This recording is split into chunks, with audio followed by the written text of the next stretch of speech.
Bendito seja o reino do Pai, do Filho e do Espírito Santo.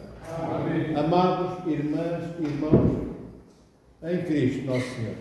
Este, eu ousaria dizer, é o chamado Evangelho dos desequilíbrios. Nós vivemos no forjado, no falso equilíbrio que nos é preparado por este mundo pós-adâmico. Por este mundo pós-adâmico, onde Lúcifer ainda impera.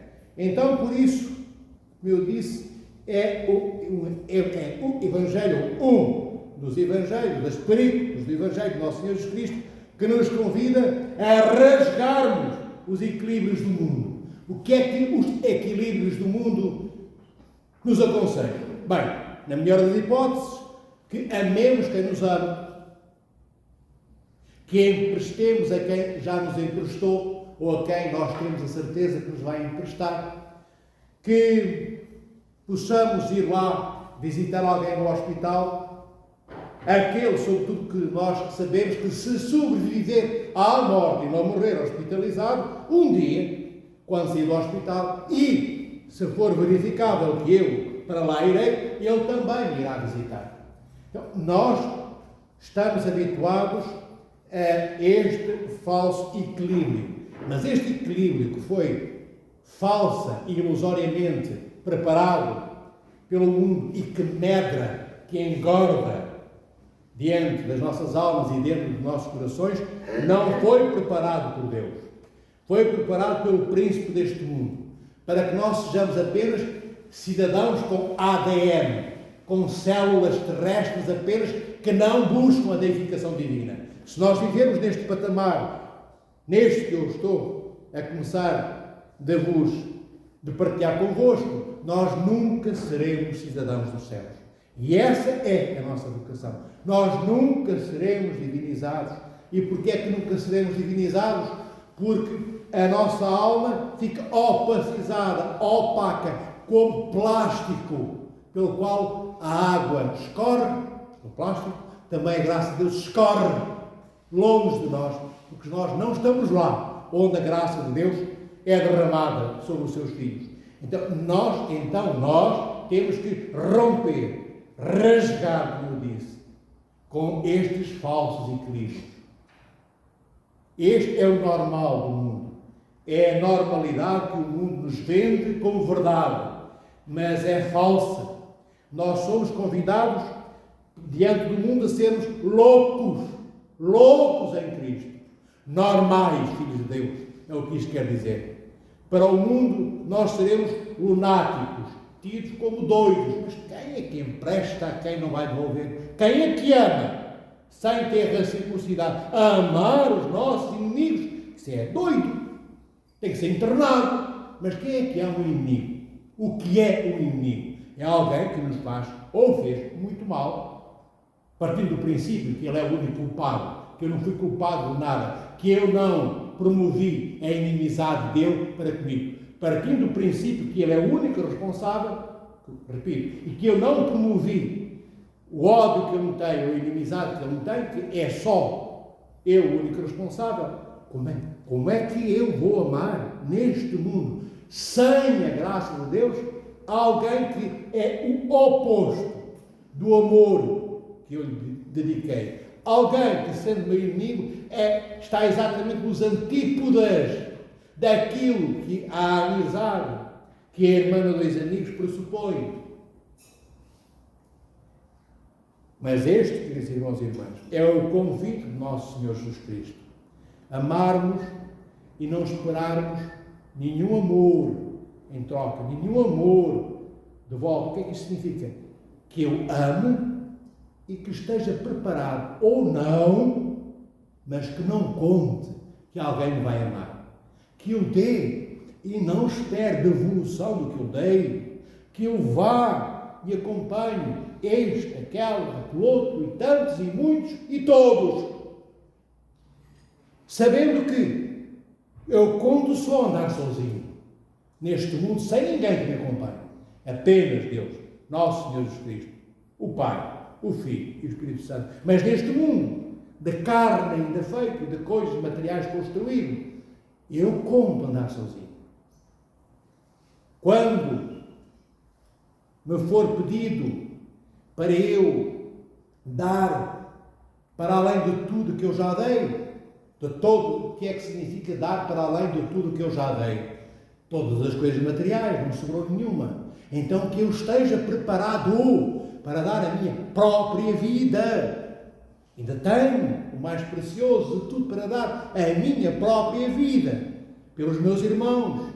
E é aí sim, aí eu torno-me idêntico a nosso Senhor Jesus Cristo.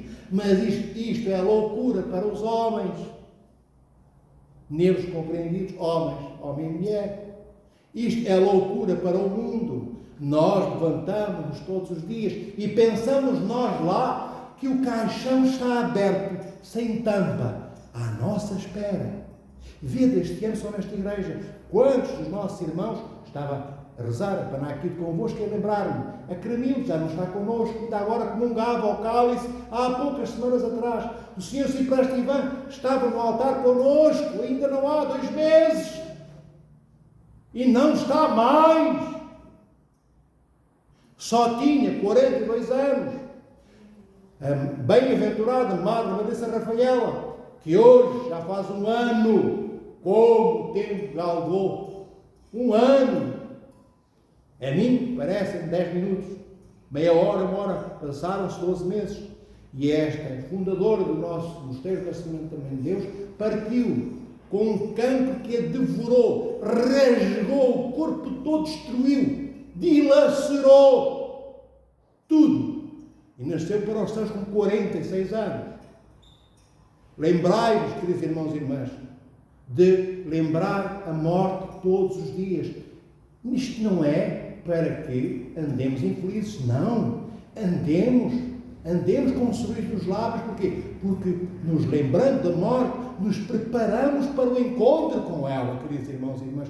Vede, olha o Diogo Jota, num Lamborghini, não tenho nada contra os Lamborghinis, ele esforçou-se, ele passava privações, tinha dietas especiais, tinha treinos todos os dias, muitas vezes não queria treinar, não importa. A verdade é que vai com o irmão e de repente, nem 30 anos, talvez, acho que 30 anos teria, morre carbonizado com o irmão. Carbonizado. Não nos infernos, dentro do Lamborghini. Com esta idade, deixando 2 filhos pequeninos e uma mulher, jovem ainda. Entendem? Então, eu dou-vos estes exemplos.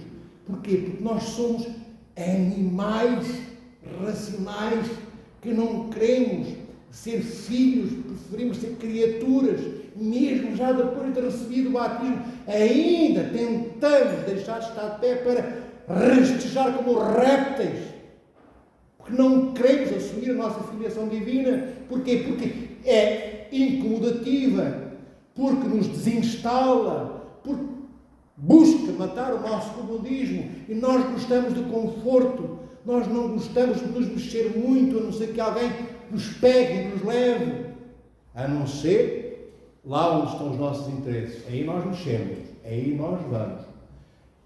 E deveríamos, amados irmãos e irmãs, buscar toda a nossa energia e força anímicas para nos movermos para junto daquele que nos ama. Movermos-nos para junto de Deus significa quanto mais próximos dele, mais próximos dos nossos pais, mais próximos dos nossos irmãos, mais próximos daqueles que estimamos e amamos.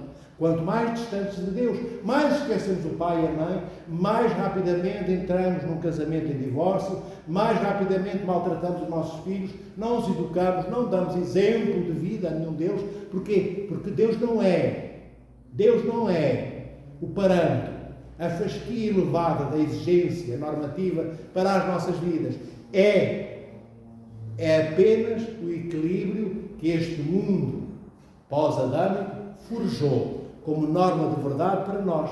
E nós seguimos as normas, e nós seguimos as normas, e nós seguimos as referências deste mundo, mas este mundo só nos conduz a este mundo. E neste mundo, sem Deus, há apenas o quê, queridos irmãos e irmãs? Os cemitérios deste mundo. Claro que um dia o Senhor nosso Deus virá ressuscitar os mortos e os vivos. independentemente de termos amado muito ou nada a nosso Senhor Jesus Cristo, Ele ressuscitará também todos aqueles e aquelas que nunca o amaram.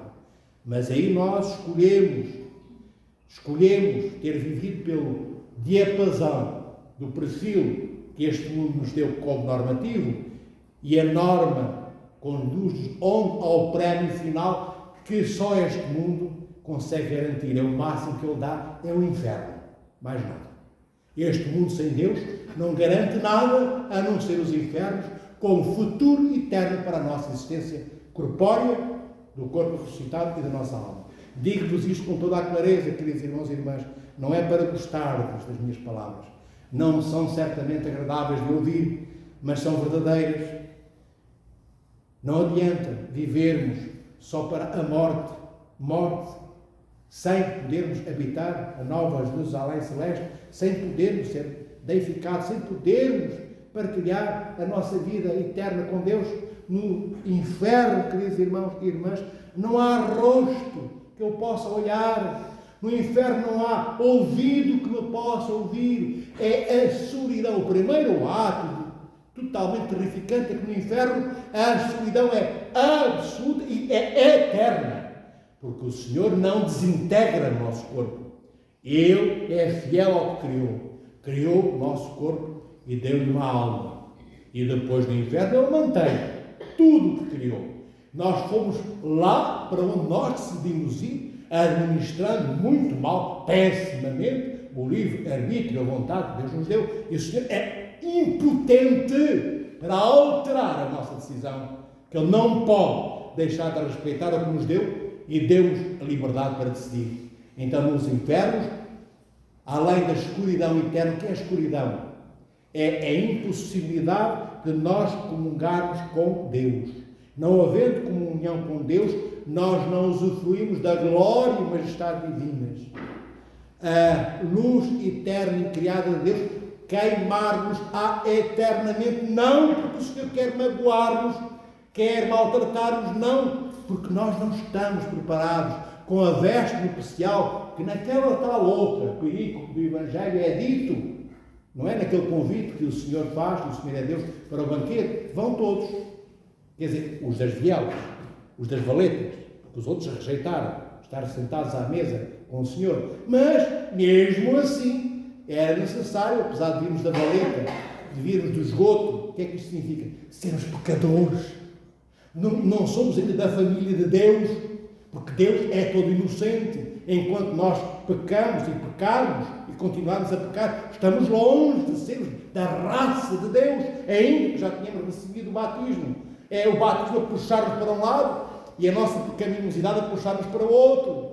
Entendem? Então, ainda não somos da família do Senhor, nosso Deus triúnico. É o que quer dizer aqueles que foram convidados nesse tal trecho desse Evangelho.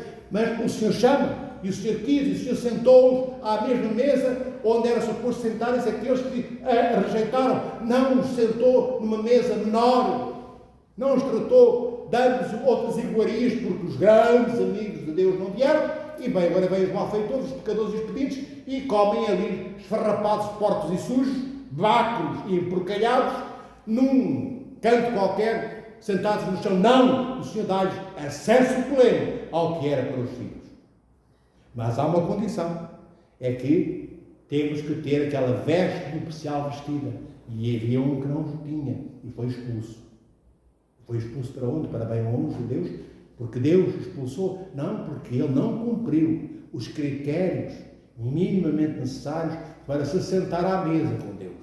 Então nós temos, queridos irmãos e irmãs, que cumprirmos os critérios mínimos para quê? Porque isso basta? O mínimo basta? Não. O mínimo é o princípio de tudo que nos falta ainda alcançar e percorrer. Mas o mínimo básico é já os nitidamente necessário para que eu me ponha de pé diante de Deus, não porque sou arrogante, mas de pé, porque assumo a estatura filial que o Senhor, que é meu Pai, Criador, me deu. Eu sou filho. Filho não rasteja, filho não é escravo, filho é amigo daquele que o ama, que é o seu Pai.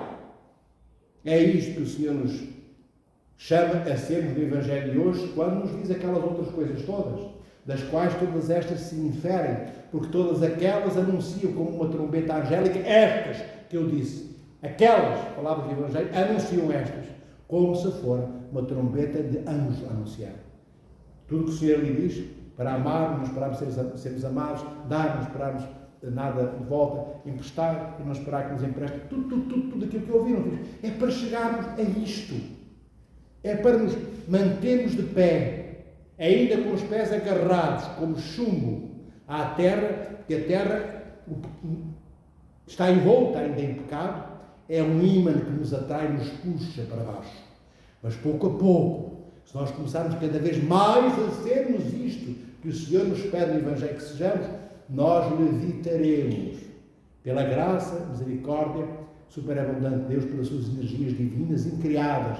Não há mais ímã que o pecado possa ser, que tenha força para nos puxar para o pecado. Cada vez nós nos afastaremos mais do pecado, cada vez mais nos afastaremos do que é propriedade de Lúcifer e não de Deus, queridos irmãos e irmãs. Não há nada de mais belo, filhos, do que descobrirmos em nós, não por mera teoria, do que descobrirmos em nós a vocação celestial que nós temos. Não por mera teoria, porquê? Porque todos nós já ouvimos falar disto. Bem, e Nosso Senhor convida-nos a que sejamos cidadãos dos céus, convida-nos à divinização, mas são teorias, filhos. São coisas que entram nem pelo ouvido, passam diante do nosso nariz, nem o nosso olfato lhes tem acesso. Temos que fazer com que estas palavras de Deus baixem ao nosso coração. Se baixarem ao nosso coração, elas, como as árvores altas de 30, 40 metros, lançam raízes profundas na terra, também estas palavras de Cristo Nosso Senhor, do Evangelho de Deus, lançarão raízes profundas em nós, e nós não conseguiremos comer, nem dormir bem, nem andar, nem falar, choraremos, pediremos ajuda a pai, a mãe, a amigos. O que é que se passa comigo que eu choro, não consigo estar bem em lado nenhum, porque me falta Deus. Como é que eu encontro? Nós vimos à igreja, queridos irmãos e irmãs. Nós vimos ao templo, nós que somos a igreja doméstica em nossas casas, para nos encontrarmos com as outras famílias todas, que são igrejas em cada uma das suas casas, e todas estas igrejas domésticas encontram-se como grande igreja no templo do Senhor. Como uma família que vive num apartamento e vai convidando os seus amigos para que um dia venham 20 ou 30 e não apenas aqueles 4 que lá vivem, comemorar o banquete da felicidade, daquilo que traz em reunião aqueles todos que foram convidados para esse apartamento. Esse apartamento é o templo de Deus. A família de Deus somos nós. Com este templo, sem ele, na rua, com o antimenso em cima de uma mesa, com a lençol branco em cima, celebraremos a Sagrada Liturgia e invocaremos o Espírito Santo, que transformará o pão e o vinho em corpo e sangue do nosso Senhor Jesus Cristo, e seremos cidadãos dos céus na mesma. Ver, o que importa somos nós, não são as coisas que nós pisamos, onde tocamos, elas só importam se for para nós as dignificarmos. Quando tocamos uma mesa, quando preparamos uma nova fronha para pôr na nossa cama, quando trocamos de meias, tudo onde as nossas mãos tocam, do mais significativo ao menos importante, só é importante se nós tocarmos como Cristo tocou no cosmos, na matéria criada. Temos que cuidar de tudo respeitando a natureza da meia, a natureza da almofada, da fronha, a natureza do degrau que eu piso. Não posso descer de qualquer maneira, queridos irmãos e irmãs. Nós hoje somos pessoas, homens e mulheres, moldados não à imagem, à semelhança de Deus, mas dir-me-ão, mas não fomos nós criados? Não fomos nós criados à imagem e semelhança de Deus? Sim, claro, está até no Gênesis, está escrito no Gênesis, mas fomos criados à imagem de Deus e enlameamos e enlameamos, emporcalhamos, um termo que todos entendemos, a nossa imagem. É como um espelho na casa de banho cheio de lama. Eu bem olho para o espelho, mas a minha imagem não é refletida. Também a minha imagem hoje, ainda que eu tenha sido criada à imagem de Deus, primeiro, não reflete Deus. Não reflete Deus. Fui criado à semelhança de Deus, mas não faço nada na minha vida empenhando a minha vontade, quase, eu digo não faço nada. Há quem faça, nós temos santos, de agora, não dá 1500 anos, de agora, glorificados em 2015, como São Porfírio, por exemplo, como São Domitro, que era o grande teólogo da Roménia, Domitro Staniloae, glorificado em 2024, e outros, recentemente. Então, é possível sermos diferentes, mas podemos não ser apenas isto. Eu estava a dizer, temos a semelhança de Deus, dizia eu, não empenhamos a nossa vontade em nada para sermos o que Deus é. Sermos semelhantes significa o quê? Se eu sou semelhante a meu pai e a minha mãe, o que é que os meus vizinhos dizem, os meus amigos? É parecido, olha, ele é parecido com o pai, ela é parecida com a mãe, ou vice-versa. Então, sermos idênticos é mais do que isso, é sermos iguais a Deus.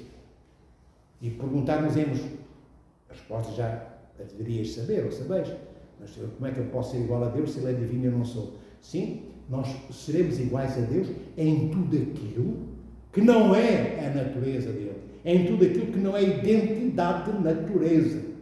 Não podemos ser omnipresentes, nem omniscientes, nem omnipotentes, nem ser fonte de vida de nós próprios, mas podemos ser tudo o resto que Deus é, inclusive é imortal, como o Senhor é.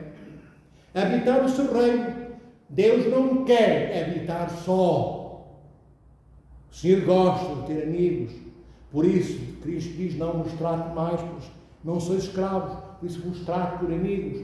Mas temos, queridos irmãos e irmãs, que deixarmos de ser apenas cidadãos deste mundo.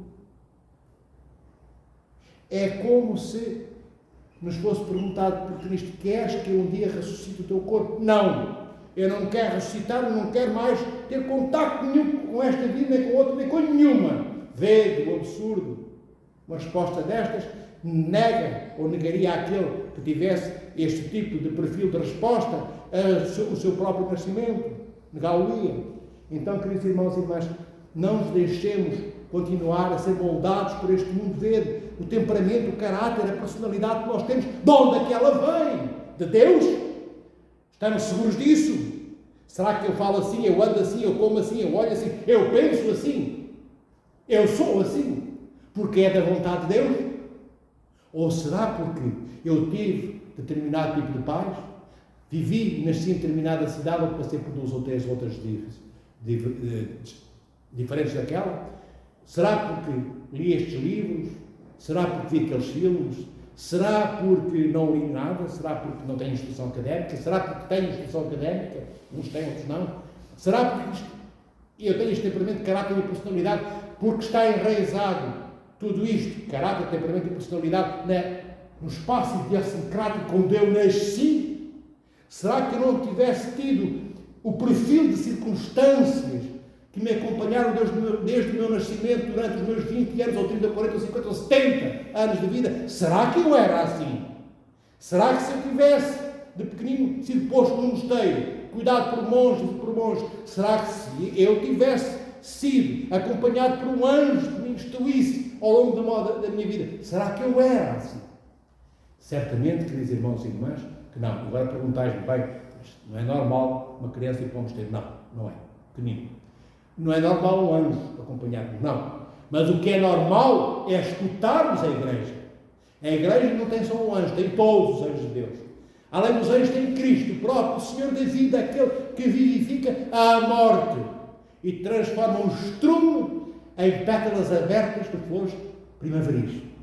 Nós temos a igreja, mais do que o anjo, mais do que os monges do mosteiro, para nos educarem. Ela nos educa, se nós quisermos receber esta educação da igreja. Não é verbalmente apenas dita e feita, não é feita de palavras, de equações matemáticas, é feita de festinha, afago, carinho e beijo de nosso Senhor Jesus Cristo. É disto que se trata. Durante as litanias nós dizemos, Senhor, tem piedade de nós. É uma tradução péssima, ocidental, muito a ver com a Igreja Católica Romana. Tem piedade, é uma coisa quase legalista. Em grego, o Kyrie eleison, nós dizemos Kyrie eleison, nunca foi traduzido por tem piedade. Para vos dar um exemplo das coisas erradas que muitas vezes vivemos neste mundo. Mas em grego, Kyrie eleison quer dizer, Senhor, faz-me um afago, faz-me uma festinha. É isso que durante as litanias da paz, da súplica e outras, nós pedimos a Deus. depois de cada invocação, Senhor, Senhor, vá lá, um beijo teu, uma festinha no meu rosto, enxuga a minha lágrima, olha como sangra o meu coração. É isto que é a igreja. É a igreja um mundo de amor que se derrama como chuva intensa em afetos de Deus, em amor de Deus, em presença que nos quer acompanhar. Se nós deixarmos Deus ser nossa companhia, temos que deixar, porque o Senhor não se impõe. Preferimos caminhar sozinhos na noite escura da luminosidade luciferina das nossas vidas e rejeitamos a companhia de Deus. Pensai, queridos irmãos e irmãs, deixe-vos assim a vós e a mim, para refletirmos com um sorriso. Choremos chorando com um sorriso, pedindo perdão a Deus pela indignidade das nossas lágrimas e pelo sorriso tardio que pomos nos nossos lábios. Deveria amanhecer a aurora e nós já temos a nossa alma com um sorriso posto para entregarmos aos nossos queridos irmãos e irmãs. É estes que estão vivos. Há aqueles que acabaram de partir, como o Senhor Cipreste Ivan, amada Abadesa Rafael, Cremilde, só para falar de alguns, que fazem parte da mesma casa, que é esta nossa casa, que é a igreja, que é a casa de Deus. Então, nós podemos fazer mais do que fazemos. Nós podemos ir mais longe do que já fomos. Nós podemos voar com as asas do amor de Deus. Temos que deixar que Ele nos as ponha. Nós não nascemos para sermos quadrúpedes. O Senhor nosso Deus, o Pai, o Filho e o Espírito Santo, os protege. Dê ânimo, fortaleça a vossa disponibilidade e vos torne irredutivelmente fiéis ao amor de Deus. O Senhor nos proteja, nos ame em cada um dos nossos dias e a revigore a pequenina força, nem que seja só uma centelha, que nós tenhamos como é que chama? Aquilo que sai das labaredas? Uma fogata? Uma fagulha. Pronto. Assim, sabe o que é uma fagulha? Nós vemos lá, já se apagou. Mas ainda teve um bocadinho aceso, um milionésimo segundo. Que Deus invista nessa fagulha que mal se acende, logo se apaga, mas o Senhor sabe como apanhá-la enquanto ela está em braseiro iluminado. Que nos apanhe num momento desses, em que nós temos um pedacinho de disponibilidade e nos rasga as entranhas. Porque nós permitimos, nós acendemos uma pequena luzinha. Basta isso para Deus ser todo o nosso inteiro dentro de nós. Que o Senhor vos ame em vossos dias.